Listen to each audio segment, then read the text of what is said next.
Caminhando apressado rumo à escola, Marcos encontrou um colega com quem estava tendo problemas.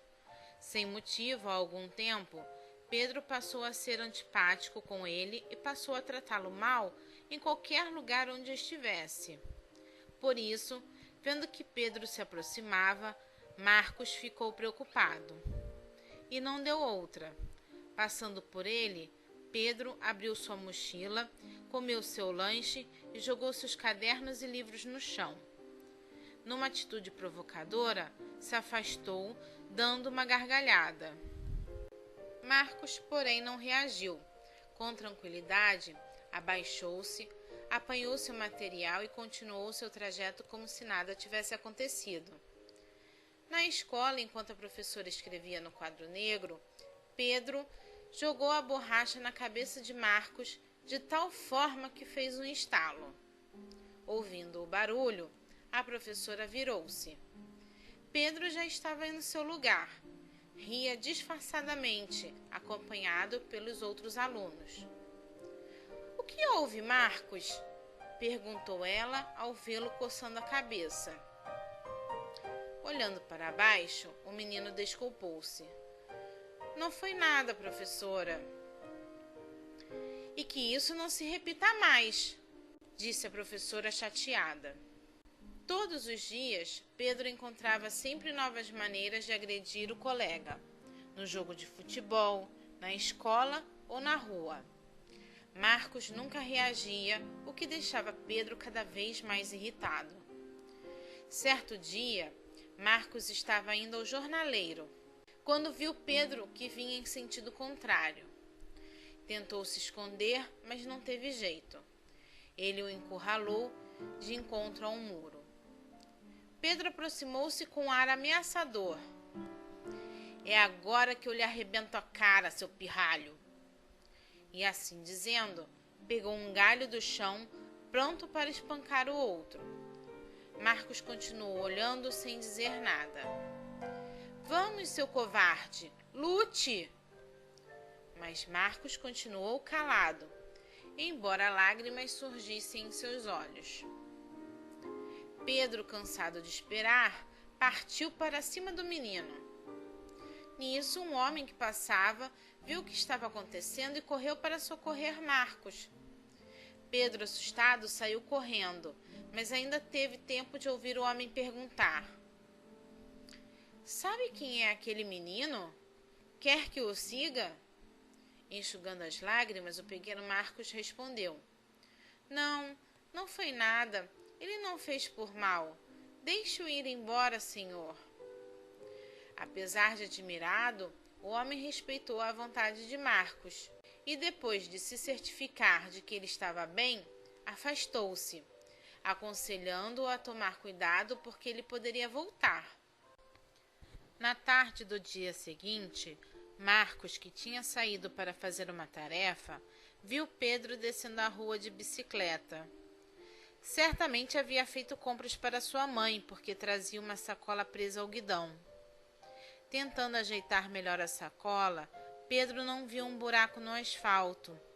A bicicleta se desequilibrou e ele foi jogado sobre o meio-fio, ralando os 2 joelhos. Um filete de sangue escorreu pela sua perna. Sentindo muita dor, Pedro gemia. Marcos aproximou-se atencioso. "Você está bem? Quer ir para um hospital? Está ferido e precisa de cuidados." Surpreso ao ver quem o estava socorrendo, Pedro respondeu meio sem jeito: Não foi nada, foi só um susto." "Graças a Deus. Quer que o ajude a chegar em casa?" perguntou Marcos, recolhendo os tomates e cenouras que estavam espalhados pelo chão. Pedro estava perplexo. Não entendia por que Marcos mostrava-se tão bondoso com ele. Pensativo, não se conteve. "Marcos, você tem muitos motivos para me detestar. Trato-o mal e não perco oportunidade de desafiar, humilhar e diminuir você perante os colegas. Por que está me ajudando?" "Porque aprendi que para o mal só existe um remédio: O bem, respondeu o garoto com simplicidade. Espantado com a resposta do colega, Pedro falou: Agora entendo por que nunca aceitou uma provocação. Mas com quem foi que aprendeu essas coisas? Com Jesus. As professoras das aulas de evangelização do centro espírita que frequento falam sempre sobre esse assunto. Jesus ensinou que devemos retribuir o mal com o bem, que se alguém nos bater numa face, devemos apresentar a outra. E mais do que isso, que devemos amar não apenas os nossos amigos, mas também os inimigos. É isso.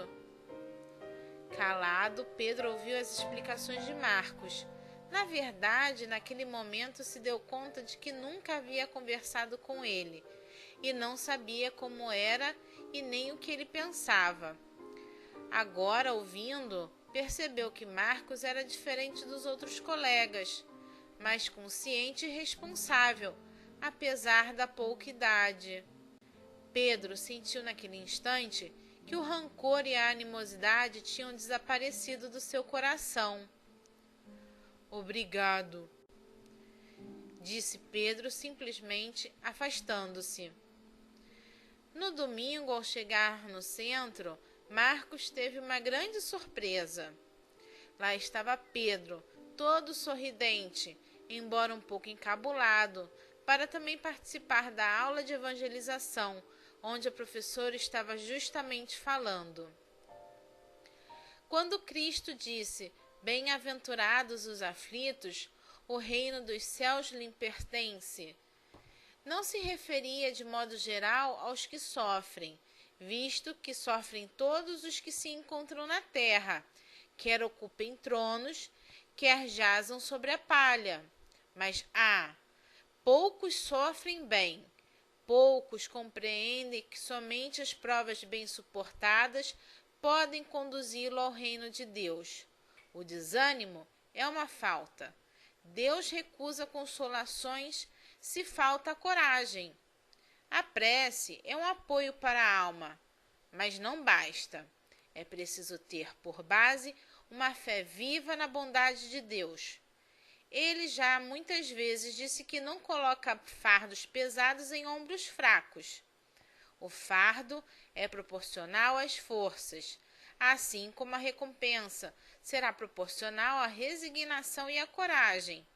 Maior será a recompensa do que a penosa a aflição. Porém, é necessário merecê-la, e é para isso que a vida se apresenta cheia de atribulações. Alguma dúvida?